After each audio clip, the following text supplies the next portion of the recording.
Shalom, puji Tuhan kita jumpa lagi di hari ini. Kita kembali akan merenungkan firman Tuhan, mari kita berdoa. Bapa di sorga, terima kasih kami boleh dibangunkan dengan tubuh yang sehat dan kesempatan yang begitu istimewa. Dan terima kasih kami akan melandasi hari ini dengan firman-Mu lagi. Mohon hikmat pengertian dari Roh Kudus dalam nama Tuhan Yesus. Amin. Bapak Ibu, firman Tuhan kita terambil di dalam Matius 25:34-36.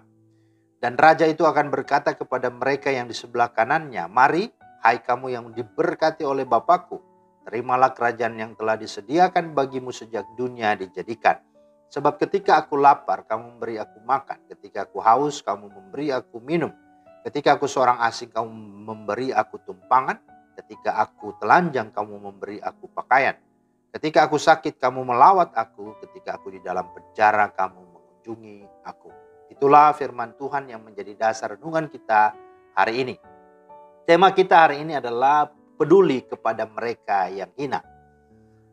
Nah saudara, inti dari Matius 25:31-46 adalah tentang perbuatan baik atau tentang kepedulian kepada mereka atau orang-orang yang hina. Yang kelaparan, kehausan, ketelanjangan, yang adalah orang asing, pendatang, yang sakit dan terpenjara dan lain sebagainya. Nah, kenyataan nas bacaan ini hendak menegaskan 4 hal. Yang pertama, bahwa kita harus peduli dan berbuat baik kepada sesama selagi ada kesempatan. Bahwa perbuatan baik bukan sebagai syarat atau cara dan usaha kita untuk diselamatkan atau masuk surga, melainkan sebagai akibat dan tanda serta ucapan syukur atas sorga dan keselamatan yang sudah kita terima daripada Tuhan. Yang kedua, bahwa ada penghakiman bagi mereka yang sudah diselamatkan tetapi tidak mau berbuat baik, yang tidak menunjukkan perbuatan-perbuatan dari imannya atau tidak menjadi kesaksian, melainkan batu sandungan. Yang ketiga, bahwa walaupun mereka tampak hina di mata dunia, tetapi siapa yang melayani mereka ternyata rupanya itu sama halnya dengan mereka telah melayani Tuhan. Artinya Tuhan mengidentikan dirinya dengan mereka yang hina.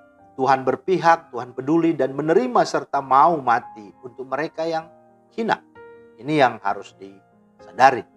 Dan yang keempat, bahwa Tuhan tidak menuntut dan membebani kita peduli dan mengasihi semuanya. Tetapi dikatakan salah satu saja, saudara yang paling hina ini. Itu artinya sudah sama dengan melayani Tuhan. Nah saudara, Mother Teresa pernah berkisah tentang seorang laki-laki yang diangkatnya dari selokan dan membawanya ke rumah. Separuh badannya telah dimakan belatung. Saat Ibu Teresa merawatnya, laki-laki itu berkata, "Saya telah hidup seperti binatang di jalan, di selokan. Tetapi saya akan mati seperti malaikat karena dikasihi dan dipedulikan." Maka saudara, selagi ada kesempatan dan selama Tuhan masih memberi kita nafas kehidupan, potensi dan berkat, maka marilah kita hidup berbagi dan peduli kepada sesama. Percayalah, engkau pasti sangat berbahagia. Mengapa? Karena mereka yang kau beri tidak akan mampu membalas kebaikanmu. Dan betapa bahagianya dan senangnya dirimu kalau engkau bisa melihat dan menyaksikan sendiri mereka yang engkau bantu, yang engkau beri dan peduli itu bisa akhirnya tersenyum, bisa akhirnya tertawa, punya semangat lagi, dan bahagia. Itu sebabnya Paulus berkata adalah berbahagia memberi daripada menerima. Kisah 20 ayat 35. Dan yang harus engkau tahu serta percaya bahwa engkau tidak akan kekurangan dan kehilangan berkat sedikit pun.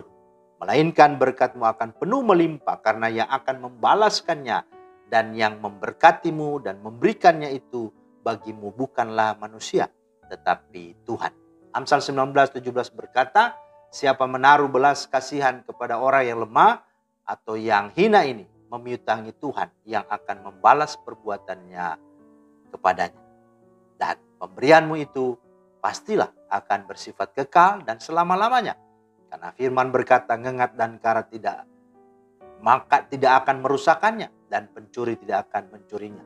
Terlebih dikatakan bahwa engkau akan berbahagia karena engkau akan menerima berkat surgawi." Ayat 34, ayat 36 Yang sudah kita baca tadi itulah yang memberikan dasar dan jaminannya. Dikatakan, dan raja itu akan berkata kepada mereka yang di sebelah kanannya, mari hai kamu yang diberkati oleh Bapakku, terimalah kerajaan yang telah disediakan bagimu sejak dunia dijadikan.